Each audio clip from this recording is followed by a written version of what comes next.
Shalom, Akim. This is the brother CHAARAWTAZA, GMS Florida.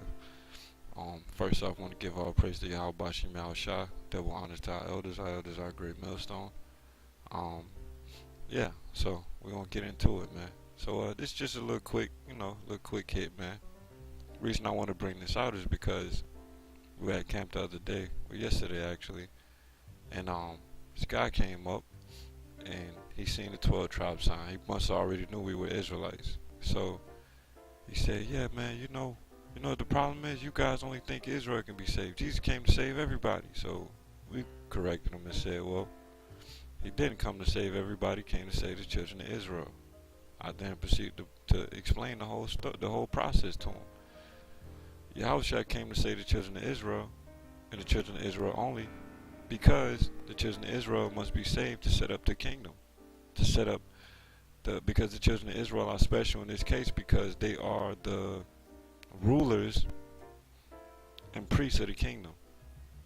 Okay? Meaning that if you have a school, right? If you got a church or whatever you want to call it, and you want to set this church up, can you get the people that's going to learn first? Or would you get them first, or would you set up the priesthood first?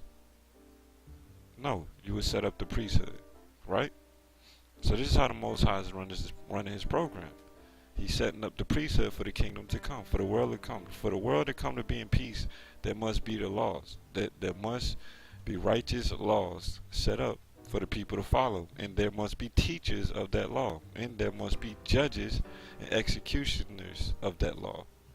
Okay, so the Most High is gathering his people right now. Now, since the heathen Christians mainly, they want to cast the children of Israel out of the way and put themselves as the chosen people, as the one that who you call Jesus came to save. Since they want to do that, they cast the children of Israel out and they cast away the laws. And one of the scriptures they use is this one right here. And this is what this guy was trying to do. He tried to bring up this scripture to say that Jesus came and fulfilled the law. Therefore, we don't have to keep the laws anymore. So let's go on and read it, and then we'll break it. We'll go into it. So this is Matthew chapter 5, verse 17, and we're going to go through to 20. So verse 17, think not that I am come to destroy the law or the prophets. I'm not come to destroy, but to fulfill. So usually they stop right there. They don't read the rest because they see the word fulfill. So they say, well, he came to fulfill the law. That's not the case. This word fulfill is very important. Alright, but we're going to come back to that. We're going to read the rest. Verse 18. It says, for verily I say unto you, till heaven and earth pass, one jot or tittle shall not in no ways pass from the law, till all be fulfilled. Once again, fulfilled. Nothing is going to be passed from the law till all be fulfilled. Is everything fulfilled now? No. Once again, they'll take this as he fulfilled the law. That's not what he's saying. Keep going. Now this is the part that lets you know that you still must keep the law. It says, whosoever therefore shall break one of these least commandments and shall teach men so, he shall be called the least in the kingdom of heaven. Now see, whoever break these laws or commandments, if you want to call it that, and you teach other men to do so as they do in the Christian church and as the Christians come up to us and do, then you'll be called least in the kingdom of heaven. Okay? But whosoever shall do and teach them, the same shall be called great in the kingdom of heaven. But if you do the laws and you teach other people to do them, then you'll be called great in the kingdom. For verily I say unto you, that except your righteousness shall exceed the righteousness of the scribes and Pharisees, ye shall in no case enter into the kingdom of heaven. Now, what does he mean by except your righteousness shall exceed the righteousness of the scribes and Pharisees? Well, what did Yahushua said the scribes and Pharisees did? He said, He said that they'll tell you to keep the law, but they themselves wouldn't keep the law. But sit in the seat of in the judgment seat of Moses. Okay, so let's go back a little bit. It says, "Think not that I come to destroy the law or the prophets." Notice it says law and prophets. I'm not come to destroy, but to fulfill. All right. Once again, I'm gonna skip down. In no ways pass from the law till all be fulfilled. Fulfilled, fulfill. So what does it mean? I come not to destroy, but to fulfill. Okay, let's go to Luke chapter 24, verse 44. Luke 24 and 44. "And he said unto them, These are the words which I spake unto you, while I was yet with you, that all things must be fulfilled, which were written in the law of Moses, and in the prophets, and in the Psalms concerning me." So all must be fulfilled concerning me. So when he says, "I came not to destroy, but to fulfill," what is he talking about? He came to fulfill the things which were written of him in the law of Moses, and in the prophets, and in the Psalms concerning him. That's what he came to fulfill, not the law. Okay? Now, what is he talking about? He came to fulfill the things that were written of him in the law of Moses. What is he talking about? Deuteronomy chapter 18, verse 15 through 18. Verse 15 says, "The Lord thy God will raise up unto thee a prophet from the midst of thee, of thy brethren, like unto me." This is Moses speaking. "Unto him shall ye hearken," meaning him should you listen to, "according to all that thou desirest of the Lord thy God in Horeb in the day of the assembly, saying, Let me not hear the voice of the Lord thy God, my God, neither let me see the great fire any more, that I die not." Verse 17. "And the Lord said unto me, they have spoken. And the Lord said unto me, they have spoken well that which I have spoken.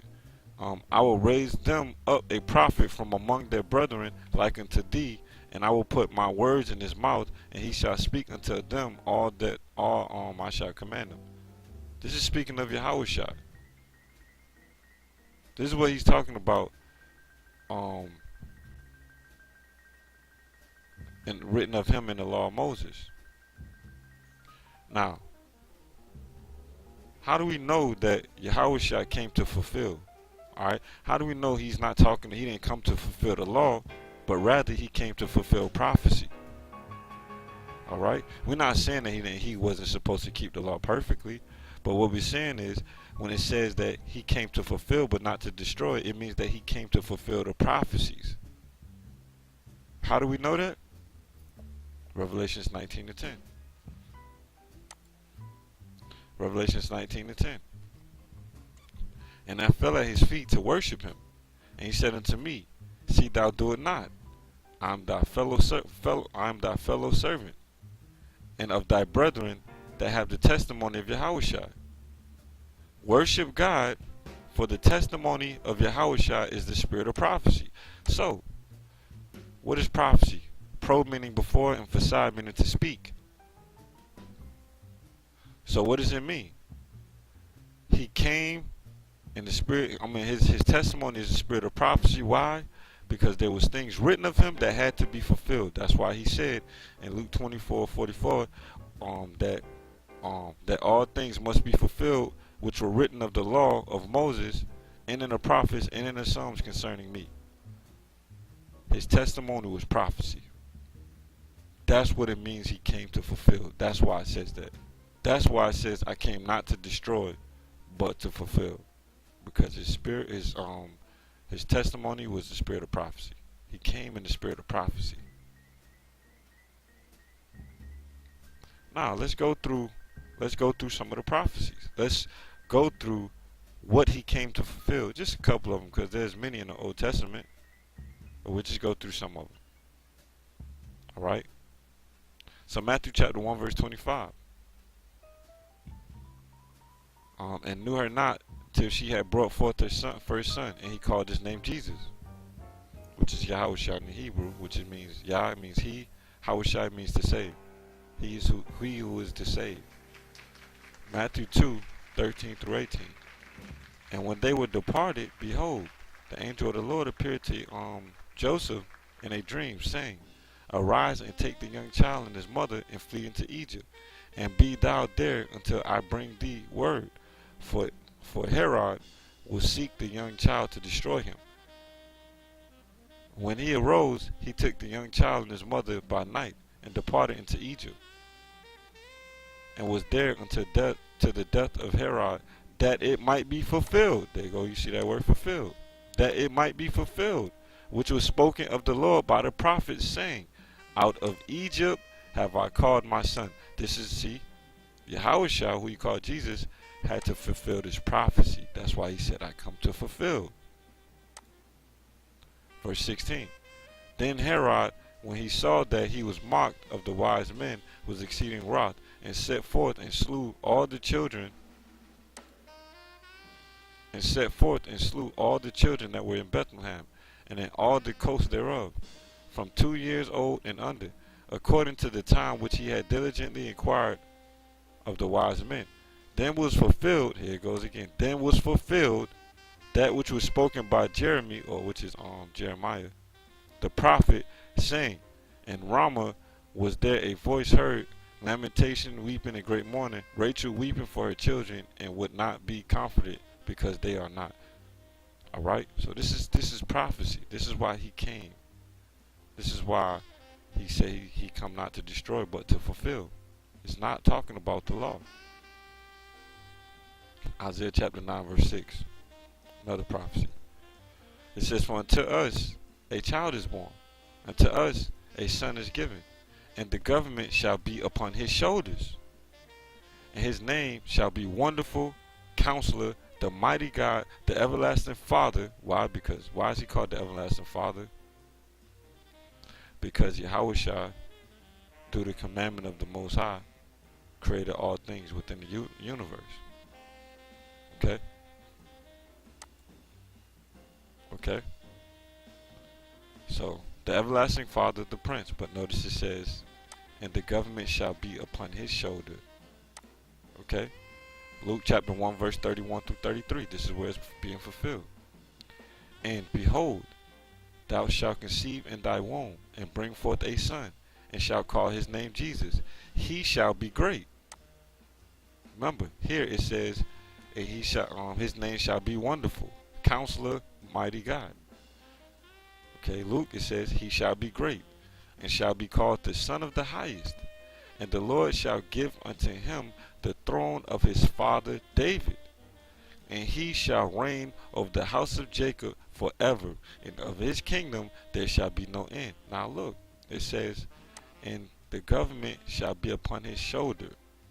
Shall be called Wonderful, Counselor, the Mighty God, the Everlasting Father, the Prince of Peace.